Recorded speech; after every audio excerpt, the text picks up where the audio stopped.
प्रधानमंत्री नरेंद्र मोदी के नेतृत्व में विकसित भारत 2047 और आत्मनिर्भर सशस्त्र बलों के विजन को साकार करने के लिए भारत सरकार ने वित्त वर्ष 2025-26 के लिए रक्षा मंत्रालय को 6,81,000 करोड़ रुपए से भी ज्यादा का बजट आवंटित किया है। यह वित्त वर्ष 2024-25 के बजटीय अनुमान से 9.53% यानी कि 9.5% से भी ज्यादा है और यह केंद्रीय बजट का 13.45% हिस्सा है, जो कि सभी मंत्रालयों में सबसे अधिक है। इस बजट के बाद कुल बजट 6.81 लाख करोड़ हो गया है। यह वृद्धि सीमा सुरक्षा, सैन्य आधुनिकीकरण और आत्मनिर्भर भारत पहल को मजबूत करने के उद्देश्य से किया गया है। ये हर भारतीय के सपनों को पूरा करने वाला बजट है। हमने कई सेक्टर्स युवाओं के लिए खोल दिए हैं। सामान्य नागरिक विकसित भारत के मिशन को ड्राइव करने वाला है। ये बजट एक फोर्स मल्टीप्लायर है। ये बजट सेविंग्स को बढ़ाएगा, इन्वेस्टमेंट को बढ़ाएगा, कंजम्पशन को बढ़ाएगा और ग्रोथ को भी तेजी से बढ़ाएगा। मैं वित्त मंत्री निर्मला सीतारमण जी और उनकी पूरी टीम को इस जनता जनार्दन का बजट, पीपल्स का बजट, इसके लिए बहुत बहुत बधाई देता हूं। यह बजट बताता है कि भारत की प्राथमिकता वैश्विक सैन्य ताकत बनाए रखना है, जिसके लिए भारत का ध्यान सीमा सुरक्षा और आत्मनिर्भर रक्षा उत्पादन पर केंद्रित है, जिसके लिए 1.9 लाख करोड़ का पूंजीगत खर्च निर्धारित किया गया है, जिससे नए हथियार और तकनीकों की खरीद होगी। चीन के साथ LAC पर प्रतिस्पर्धा के चलते भारत सीमा पर बुनियादी ढांचे को भी मजबूत कर रहा है। इसके अलावा नौसेना को सशक्त बनाने के लिए पनडुब्बी, एयरक्राफ्ट कैरियर्स और UAVs पर निवेश किया जा रहा है। भारत की मिसाइल क्षमताओं में भी विस्तार हो रहा है, खास करके अग्नि और ब्रह्मोस जैसी मिसाइलों को मजबूत किया जा रहा है। मेक इन इंडिया पहल के तहत घरेलू रक्षा उत्पादन को बढ़ाने की कोशिश की जा रही है। रक्षा बजट में सशस्त्र बलों के आधुनिकीकरण के लिए 1.80 लाख करोड़ रुपए दिए गए हैं। इस राशि से सेना को अत्याधुनिक हथियार और तकनीकी रूप से उन्नत उपकरणों से लैस किया जाएगा। भारतीय रक्षा उद्योग को बढ़ावा देने के लिए 1.12 लाख करोड़ रुपए घरेलू रक्षा कंपनियों से खरीद के लिए रखे गए हैं। रक्षा पेंशन के लिए 1.61 लाख करोड़ रुपए का प्रावधान किया गया है, जो कि पिछले साल से 14% अधिक है। इससे देश के करीब 34 लाख पूर्व सैनिक और उनके परिवार वालों को लाभ मिलेगा। पूर्व सैनिकों के स्वास्थ्य सुविधाओं को मजबूत करने के लिए 8,317 करोड़ रुपए दिए गए हैं, जो कि पिछले साल से 19.38% अधिक है। DRDO के लिए बजट में 12% की बढ़ोतरी के साथ 26,816 करोड़ रुपए दिए गए हैं। इससे रक्षा क्षेत्र में नई तकनीक और आधुनिक हथियारों के विकास को बढ़ावा मिलने वाला है। भारतीय तटरक्षक बल यानी कि कोस्ट गार्ड को 9,676 करोड़ रुपए दिए गए हैं, जिससे उनकी सुरक्षा और बचाव क्षमता को मजबूत किया जा सके। इसके तहत उन्नत हल्के हेलीकॉप्टर, ड्रोनियर विमान, तेज गश्ती पोत और कई रक्षा उपकरण खरीदे जाएंगे। सीमा सड़क संगठन यानी कि BRO को 7,146 करोड़ रुपए आवंटित किए गए हैं, जिससे सीमावर्ती क्षेत्रों में सड़क, पुल और अन्य बुनियादी ढांचों को विकसित किया जाएगा। इससे सैनिकों की आवाजाही और आपूर्ति व्यवस्था बेहतर होगी। डिफेंस बजट कुल प्रोजेक्टेड GDP का 1.91% है। रक्षा क्षेत्र में निजी उद्योगों को मैन्युफैक्चरिंग और तकनीकी विकास के लिए प्रोत्साहित करने के लिए घरेलू हिस्सेदारी का एक बड़ा हिस्सा घरेलू निजी उद्योगों से खरीद के लिए निर्धारित किया गया है। आधुनिकीकरण बजट का 75% घरेलू स्रोतों के जरिए खरीद के लिए आरक्षित किया गया है, जबकि घरेलू निजी उद्योगों से खरीद के लिए 25% यानी कि 27,886 करोड़ रुपए का प्रावधान है। रक्षा मंत्री राजनाथ सिंह ने इस बजट को देश को मजबूत और आत्मनिर्भर बनाने की दिशा में एक बड़ा कदम बताया है।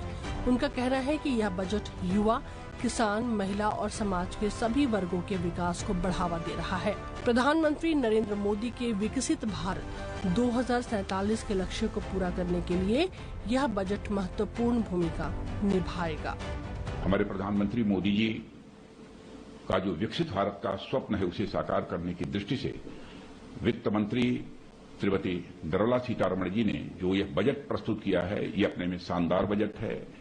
मैं इस बजट की भूरी प्रशंसा करता हूं और इस बजट में समाज के सभी वर्गों की चिंता की गई है।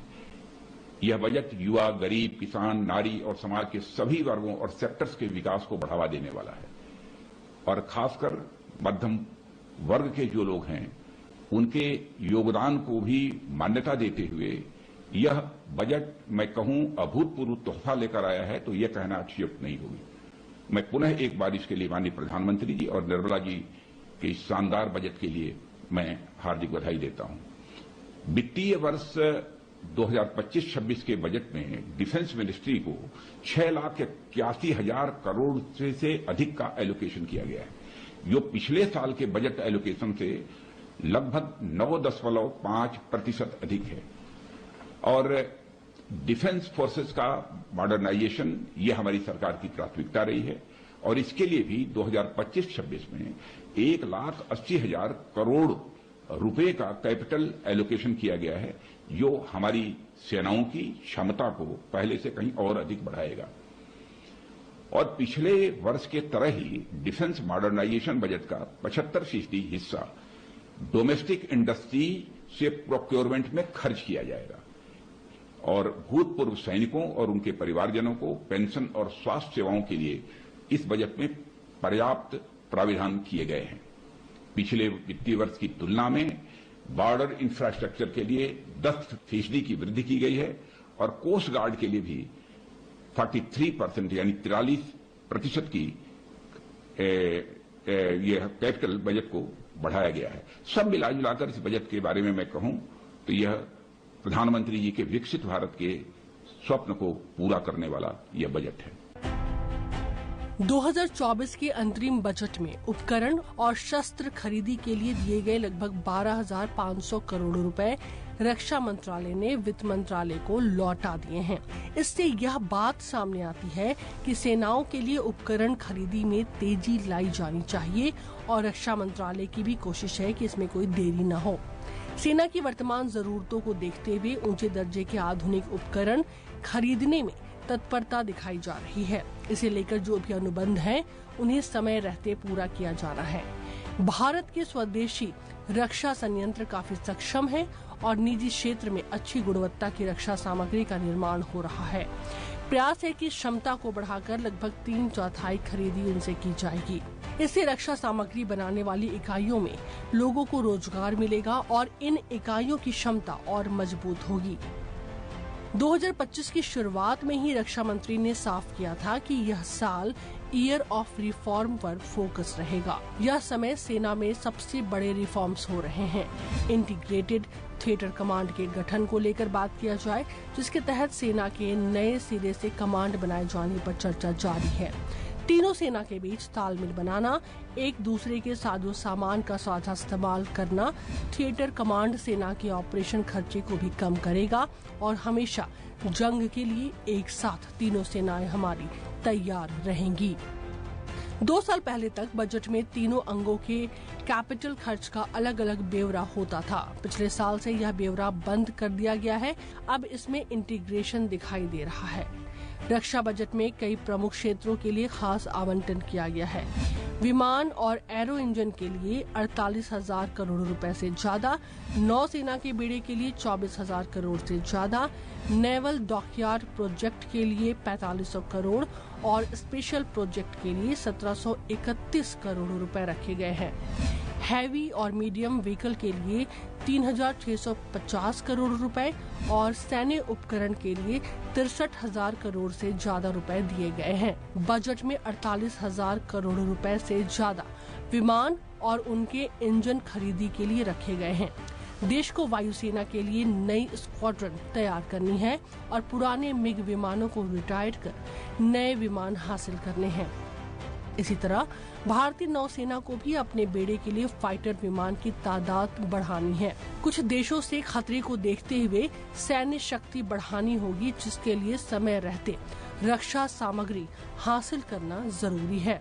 पिछले साल कुल बजट 6.2 लाख करोड़ में से सेना की ताकत बढ़ाने के लिए हथियार और उपकरण की खरीद के लिए 1.72 लाख करोड़ रुपए का अनुमानित बजट दिया गया था। इसके अलावा 2.7 लाख करोड़ रेवेन्यू खर्च, पेंशन के लिए 1.38 लाख करोड़ रुपए, रक्षा मंत्रालय सिविल के लिए 22,000 करोड़ रुपए से ज्यादा आवंटित हुए थे। सीमावर्ती इलाके में सड़कों का जाल बिछाने में जुटी बॉर्डर रोड ऑर्गेनाइजेशन को भी कैपिटल बजट में 6,500 करोड़ रुपए दिया गया था। R&D के लिए DRDO को दिए जाने वाले बजट में 9% बढ़ोतरी करते हुए 23,000 करोड़ से ज्यादा की धनराशि मुहैया कराई गई थी। कुल मिलाकर के पिछले साल से इस साल का रक्षा बजट उम्मीदों से भरा हुआ है, जिसका फर्क हमें आगे चलकर जरूर दिखेगा।